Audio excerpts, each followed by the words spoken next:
In today's video, I'm going to teach you how to close Charles Schwab Brokerage account. We'll keep this simple and thorough so you know exactly what to expect from preparing the account to confirming it's closed.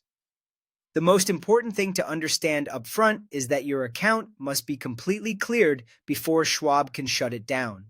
Start by getting your balance to zero. You can do this in one of two ways. The first is to sell any stocks, ETFs, or mutual funds you hold and let the proceeds settle to cash. Then make sure there's no remaining balance. The second option is to transfer everything to another brokerage using an ACATS transfer. If you choose a full transfer of all positions in cash, the account typically closes automatically once the move is complete. That's a clean, one-step path if you already know where you're moving. Next, make sure there's nothing active in the account. You don't want any pending trades that haven't filled or settled. Check for dividends that are in process and wait for those to post. Otherwise, there may be a small residual balance left behind.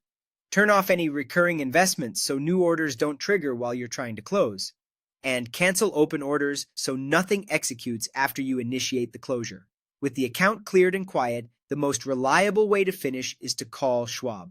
When you reach a representative, plainly state, "I want to close my brokerage account." They'll verify your identity, check for any remaining funds or unsettled activity, and either process the closure on the spot or guide you through a transfer if that's the route you prefer. If something is still pending, they'll let you know the timeline and what needs to happen before they can finalize it. A few important notes before you pull the plug. Schwab accounts usually have no closure fee, which is great. If you decided to sell investments to reach a zero balance, be aware those sales can create taxable gains or losses. It's wise to understand the tax impact before you place trades. Also, take time to download your account statements and any relevant tax forms, especially 1099s. You'll want those for your records and for filing, and it's easier to grab them while your login is fully active.